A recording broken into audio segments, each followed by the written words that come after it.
This is the story of a man who wakes up in 1328 and mocks a king, thinking it's all part of an act. Then he gets punished by having his head executed. Watch the video till the end.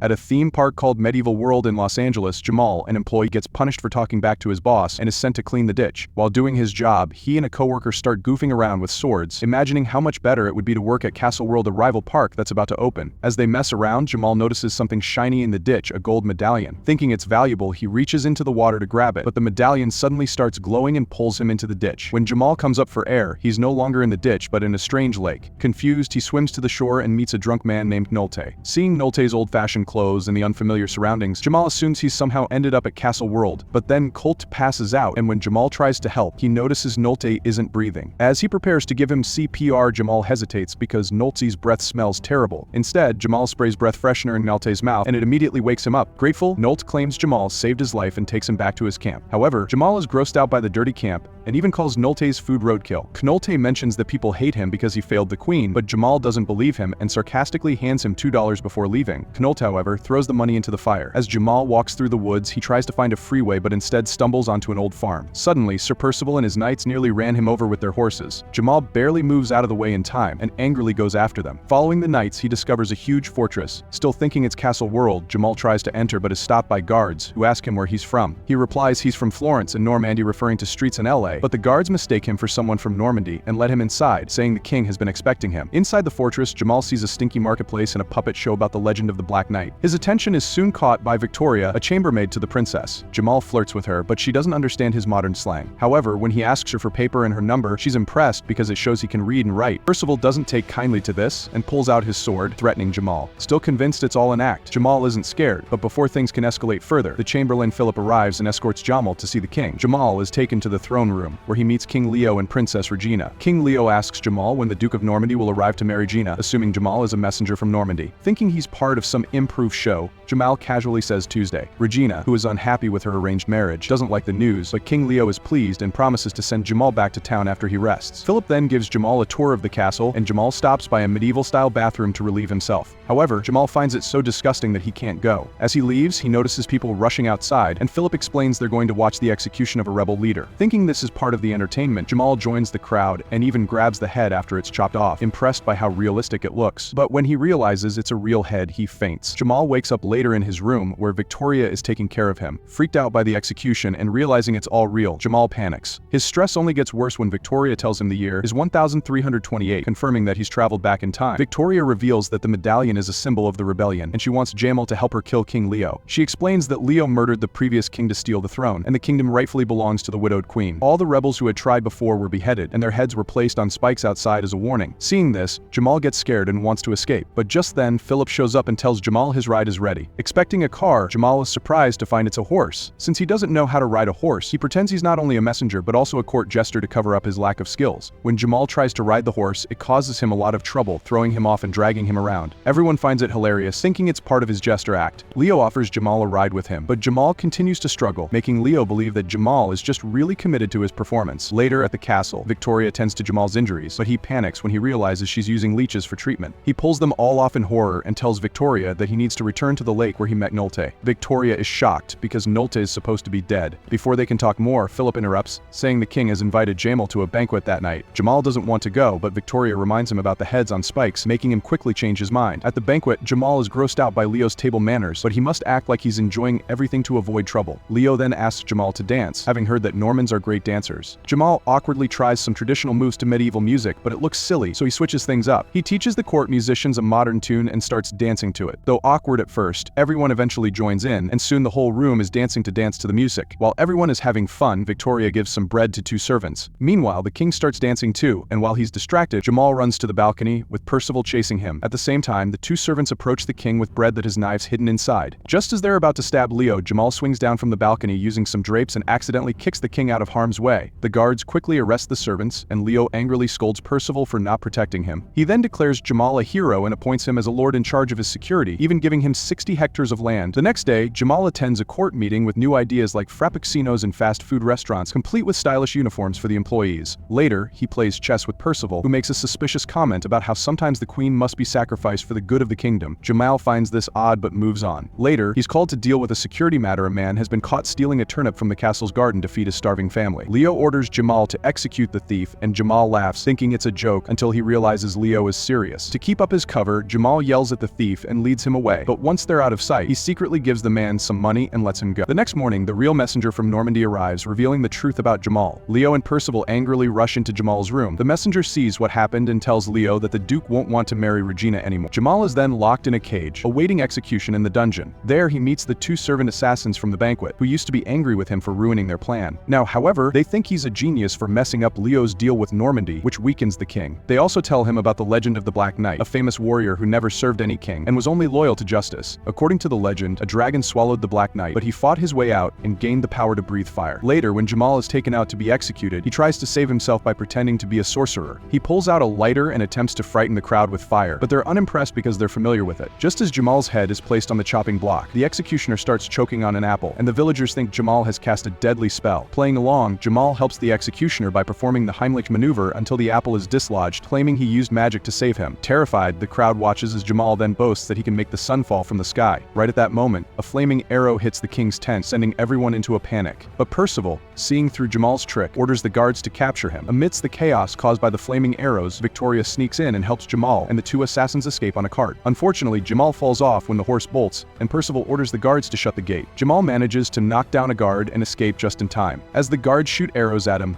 a mysterious archer arrives and rescues him. The archer turns out to be Knolte, who takes Jamal to the rebel camp. Knolte explains that he's helping Jamal as a way of repaying him for saving his life, meaning he no longer owes Jamal anything. Victoria then approaches and asks Knolte to stay because he used to be the greatest knight in England, but Knolte, still haunted by guilt for failing the previous king, leaves. Jamal then invites Victoria to come with him to the present day, where women are treated better, but she declines, saying she can't leave her people. Jamal heads back to the lake alone, unsure about jumping in. Meanwhile, Knolte returns to his camp but is ambushed by Percival's men, who mock him and throw his flask onto a pile of dung. Just as Knolte is about to retrieve it, Jamal steps in and stops him. Jamal fights the men using modern boxing moves and some comedic tactics, managing to take down two of them. But the men quickly recover, overpowering and beating Jamal. Seeing Jamal in trouble, Knolte finally steps in and defeats the men, even shoving one of their faces into the dung. Jamal teaches Knolte how to high-five, and they return to the rebel camp, only to find that Percival's men have already destroyed it and captured Victoria. Jamal asks the rebels for help to rescue her, but only Knolte volunteers since the others have lost hope. Suddenly, a woman steps forward. It's the queen, who's happy to see Knolte alive and doesn't blame him for the past. Jamal persuades the queen to deliver an inspiring speech, but she only speaks words of despair, so Jamal takes over. He borrows lines from famous modern speeches and convinces the rebels it's time to fight and reclaim their kingdom. A training montage follows, where Jamal teaches them how to fight using techniques from American football and professional wrestling, while Knolte trains them in sword fighting. Once the rebels are ready, they devise a plan to storm the castle. Jamal gives Knolte rubber shoes for better movement, and in return, Knolte gives him a knight's armor, which Jamal customizes that night. The next morning, the rebels launch their attack, but when they arrive, they're surprised to find the castle gates wide open and no guards in sight. Percival sets a trap, and soon has his soldiers surround the rebels, leading to a battle. Chaos erupts in the fortress as swords clash and arrows fly, causing heavy losses on both sides. Suddenly, Percival's knights flee in terror when they see the Black Knight, who shoots fire from his helmet to scare the enemy. However, the knight soon falls off his horse, revealing that it's actually Jamal in the armor. Percival immediately tries to kill him, but Knolte steps in and saves Jamal, resulting in a duel between the two knights. As Percival and Knolte fight, Jamal assists the rebels, using the combat skills they had practiced during training. Their teamwork proves effective, and soon the rebels begin to gain the upper hand. Realizing that his soldiers are losing, Percival retreats to the top of the castle walls, where he finds Leo begging for help, but Percival has had enough of him and throws him into the ditch. Meanwhile, Knolte and Jamal continue to defeat soldiers, with Knolte even using the quirky techniques he learned from Jamal. Suddenly, Percival shoots an arrow that strikes Knolte in the chest, causing him to fall. Feeling defeated, Knolte hands his sword to Jamal. Filled with anger, Jamal rushes to the top of the walls, only to find Percival holding Victoria hostage. Jamal lowers his sword, but Victoria, refusing to let Jamal surrender, breaks free from Percival, cutting her neck in the process. Percival then engages Jamal in a fight, easily disarming him. However, Jamal tackles Percival, nearly falling himself. He manages to recover, grabs his sword, and begins to overpower Percival using techniques inspired by baseball and golf. Percival is knocked unconscious, and Jamal runs to free Victoria. But Percival, pretending to be knocked out, tries to strike Jamal from behind. At that moment, an arrow hits Percival, killing him. Jamal turns to see that Knolte, still alive, shot the arrow. The rebels celebrate their victory in the Queen's name. Later, Jamal persuades Victoria to go with him to Los Angeles. Queen offers Jamal a position to stay, but he declines. Instead, she knights him as the Black Knight. During this ceremony, Jamal starts to feel dizzy and suddenly wakes up back in his time, surrounded surrounded by paramedics who had rescued him from the lake. His coworker tells him that he was underwater for 10 minutes, and Jamal thinks it was all just a dream. His coworker suggests suing the company for money due to the accident, but Jamal refuses, seeing no honor in it. Instead, he gives his boss some ideas to outshine the competition. 6 weeks later, Jamal's ideas help the Medieval World Park become a huge success, and his boss is thankful. While helping kids in the batting cage, a woman named Nicole thanks Jamal for his help with her nephew. She looks exactly like Victoria, and both she and Jamal feel a strange connection, so they agree to meet for lunch. As Nicole and her nephew leave, Jamal realizes he didn't get her number and chases after her, only to fall into the ditch again. When he stands up, Jamal finds himself in an ancient Roman Colosseum with thousands of cheering people, and he's forced to run from a pack of lions.